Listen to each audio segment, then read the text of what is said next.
صرف 1 منٹ کوئی غصہ دلائے تو آپ اتنی جلدی غصے میں کیوں آ جاتے ہیں؟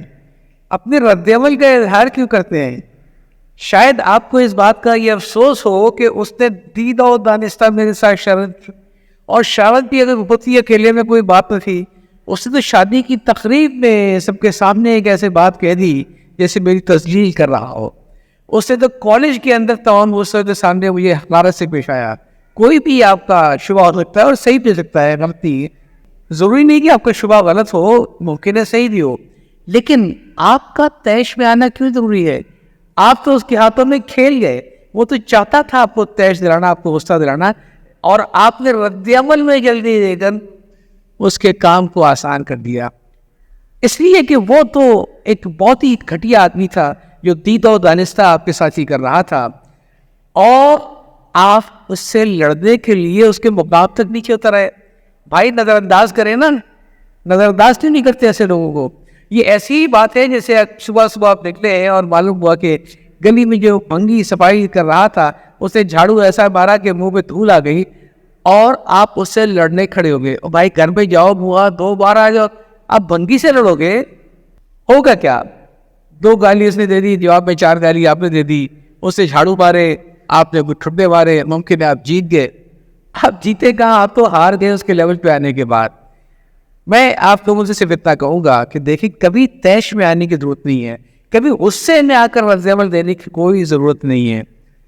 وجہ اس کی یہ ہے کہ جب آدمی غصے میں آتا ہے تو اپنے ہوش و حواس کھو بیٹھتا ہے، اور وہ چاہتا ہے کہ ایسا میں ٹکا کے جواب دوں کہ اس کو ہمیشہ کے لیے خاموش کر دوں.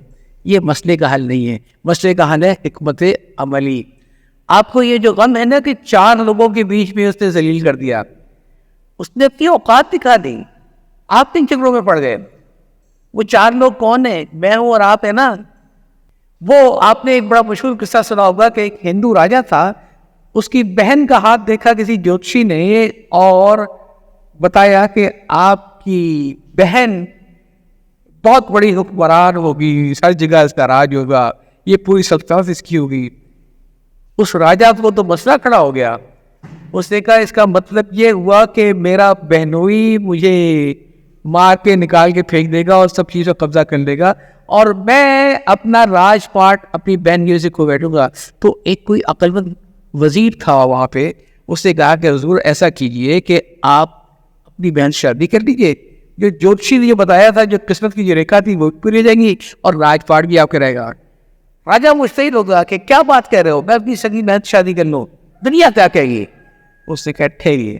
اس نے ایک لمبی سی بکری منگوائی، اس کے بیچ میں بہت ساری مٹی بھروائی، اور اس میں تھوڑے سے تلسی کے پودے لگے، پانی ڈلتا رہا، اور کچھ دنوں کے بعد یہ ہوا کہ اس بکری کے کان میں جو مٹی تھی اس میں پودے نکل کے بہت بڑے بڑے ہو گئے. پھر اس نے کچھ لوگوں کے حوالے کیا وزیر نے کہ اب اس کو لے جاؤ اور بازار سے گھما کے لاؤ. تو یہی ہوا کہ وہ نوکر لے کے گیا، بازار سے گھما کے لے کے آیا. ہر طرف ایک چرچا بن گیا، ایسی بکری جس کے کان میں درخت، لوگ دوڑے دوڑے آ رہے ہیں پیچھے، دکانیں چھوڑ چھوڑ کے نیچے آ رہے ہیں. 1 دن 2 دن 3 دن اس کے بعد یہ ہوا کہ جب وہ بکری لے کے نوکر کو دستے تھے تو لوگ اشارے کرتے تھے کہ وہ دیکھو وہ بکری جا رہی تھی، کان میں درخت ہے. پھر لوگوں نے اشارے کرنے بھی چھوڑ دیے. تو وزیر نے راجا سے کہا کہ لوگوں کا حادثہ اتنا ہی ہوتا ہے کہ پہلے دن جتنا جو فروش تھا اب وہ ساری چیزیں بھول بھال گئے ہیں. ہمارا مسئلہ بھی یہی ہے، ہمارا مسئلہ بھی یہی ہے کہ ہم یہ سمجھتے ہیں کہ کسی نے ہماری بے عزتی کر دی تو ہم دنیا بھر کی نگاہوں میں ہمیشہ کے لیے ذلیل ہو گئے. نہیں بھائی، لوگوں کے لیے نہ آپ اہم ہیں نہ آپ کو ذلیل کرنے والا اہم ہے.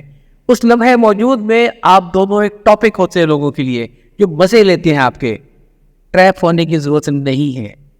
ٹھنڈا رکھیں اپنے آپ کو، اور اگر آپ ٹھنڈے رہیں گے تو آپ چیزوں کو صحیح طریقے سے ہینڈل کریں گے. فیصلہ کر لیں، آپ نے دشمن کو ختم کرنا ہے یا دشمنی کو ختم کرنا ہے. بہتر تو یہی کہ آدمی دشمنیوں کو ختم کرے، دشمن کو ختم کرنے کے خیال دل سے نکال دیں. کہ جو لوگ اپنے دماغ کو ٹھنڈا رکھتے ہیں اور رد عمل دینے میں جلدی نہیں کرتے، وہ زندگی میں بہت کامیاب رہتے ہیں. کیوں؟ اس لیے کہ اس کے مقابلے میں جو لوگ فوری مشتعل ہو کے رد عمل دیتے ہیں وہ اپنے سارے پتے کھول دیتے ہیں. ایک چھوٹا سا قصہ آپ کو اور سناؤں گا کہ ایک بار ایسا ہوا کہ کسی ادارے میں ادارے کے سربراہ یعنی چیف ایگزیکٹو کی ضرورت تھی، اور ریکوائرمنٹ بڑی سخت تھی. تعلیم کیا ہونی چاہیے, کون سے پروفیشنل اداروں کے ممبر ہو, کتنے سال کا فائنانس کا تجربہ ہو, کتنے سال کا ٹیکنیکل تجربہ ہو, کتنے سال کا پروڈکشن کا تجربہ ہو, مارکیٹ بہت لمبا چوڑا اس کی ریکوائرمنٹ تھی. انہوں نے ایک ہیڈ ہنٹر کو ہائر کیا, ہیڈ ہنٹر کو بتایا گیا, ظاہر اس لیول پہ کوئی اشتہار تھوڑی دیتا ہے. ہیڈ ہنٹر نے بڑے بڑے ڈھونڈ ڈھانڈ کے کچھ لوگوں کو راضی کیا کہ یہ بڑا اچھا موقع ہے, آپ چل کے انٹرویو دیجیے. اچھا, انٹرویو کا بھی یہ اہتمام رکھا کہ نہ تو کمپنی میں انٹرویو کیا انہوں نے, نہ ہی کمپنی کے بورڈ آفس میں انٹرویو کیے, کہ آنے جانے سے پتہ چل جائے کسی کو کہ صاحب فلاں صاحب گئے تھے فلاں سے ملنے کے لیے. چیئرمین نے اپنے گھر پہ انٹرویو رکھے. اب جو سینئر لوگ گئے جن کے اوقات الگ الگ تھے, کسی کو پتہ بھی نہیں تھا, آنے جانے کے ٹائم میں تو گیپ رکھا گیا تھا کہ کون آیا اور کون گیا. تو ایک ماحول بنا ہوا تھا. وہ اپنے ساتھ تمام کے تمام سیریز اور اپنے تمام کارنامے تمام چیزیں لے کر گئے ہوئے تھے کہ صحیح معنوں میں بتاؤں گا. لیکن مسئلہ یہ ہے کہ جو چیزیں وہ سمجھانا چاہ رہے تھے وہ تو ہیڈ ہنٹر پہلے ہی پہنچا چکا تھا. اتنے سال کا فلاں ادارے کے تجربہ, اتنے سال کا یہ, انہوں نے فلاں کمپنی کو جب یہ ہیڈ کر رہے تھے تو انہوں نے اپنی سیلز کو کتنے گنا بڑھا دیا, ہر چیز تو ہیڈ ہنٹر پہنچا چکے تھے.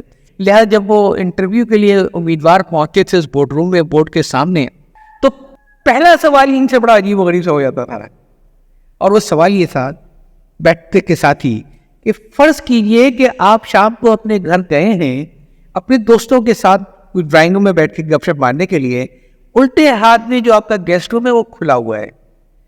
آپ کو نظر آتا ہے کہ وہاں آپ کی بہن آپ کے ایک عزیز ترین دوست کے ساتھ بہت ہی نازیبا حالت میں بیٹھی ہوئی ہے. آپ کیا کریں گے؟ اب آدمی تو کون کون سے سوال سوچ کے گیا تھا, اور سوال کیا ہو رہا ہے, لوگوں کو غصہ آتا تھا کہ نا میں سوال کی دینے کو تیار نہیں ہوں, جو میری فیلڈ ہے آپ سنیں میری بات کی. یہ آپ کوئی یہاں پہ جو اگر یہ میں بھی انٹرویو لیتا رہتا ہوں سینئر لیول کے اوپر, لیکن ایسے سوالات تو میں اپنے جونیئر لیول کے انٹرویو میں نہیں کرتا ہوں جو آپ ایک چیف ایگزیکٹو سے کر رہے ہیں. میرے پاس آپ کے سوال کا کوئی جواب نہیں ہے.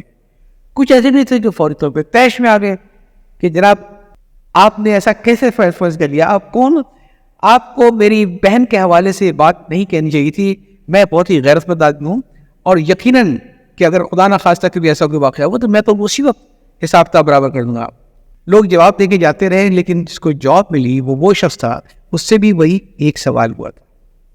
اور جب اس نے جواب دیا تو اس نے کہا جی تھینک یو ویری مچ, ہم آپ کو بتاتے ہیں, اور اس کو انہوں نے رکھ لیا. اس کا جواب یہ تھا اس لمحے میں کچھ بھی نہیں کروں گا, دروازہ بند کر دوں گا اور دوستوں کو ساتھ لے کے ڈرائنگ روم میں بیٹھ جاؤں گا. ان کو محسوس بھی نہیں ہونے دوں گا کہ کیا ہوا ہے گھر کے اندر. جب میرے دوست چلے آئیں گے پھر میں بیٹھ کے اس مسئلے کو حل کروں گا. اس ایک جواب پہ اس آدمی کو اس ادارے کی سربراہی مل گئی, کیونکہ مسئلہ وہاں کا یہ تھا کہ وہاں کے بہت سارے کمپلیکیٹڈ ایشوز تھے, یونین کی تھی, جو ریٹائرمنٹ کے قریب جو لوگ تھے, وہ جو نئے ٹریننگ آئے تھے, وہ بہت سیاست تھی ادارے میں, اور پریشان تھا ان کا بورڈ کہ کوئی ایسا آدمی آئے جو ان سب چیزوں کو ہینڈل کر لے, جو سپلائر کو ہینڈل کر لے, جس کے نخرے بہت ہیں, جو بائر وہ ہاتھ سے نہ جانے دے. اور اس کے لیے ان کو ایک ایسا آدمی چاہیے تھا جو بہت ہی ٹھنڈے دماغ کا ہو, جو فوری طور پہ مشتعل نہ ہوتا, اور جو سکون کے ساتھ چیزوں کو ہینڈل کرتا ہو. اس ایک جواب سے ان کو اپنے مطلب کا آدمی مل گیا. جنہیں کے ترینے میں اس قسم میں نے بہت ساری ویڈیوز ڈالی ہیں, اور میں چاہوں گا کہ اوپر جو میں پلے لسٹ دے رہا ہوں, ایک تو آپ اس میں سے بھی تلاش کر لیجیے, اور دوسرے میں نے ایک ویڈیو ڈالی تھی 24 گھنٹے کی دراز, اس کو ضرور دیکھیے. جینے کے قرینے کی پلے لسٹ میں موجود باقی کلپس آپ کو پسند آئے تو اسے شیئر کرنا نہ بھولیے گا, تاکہ یہ تو ایک پیغام ہے جو میں چاہتا ہوں دوسروں تک پہنچے. یا چاہتا ہوں اللہ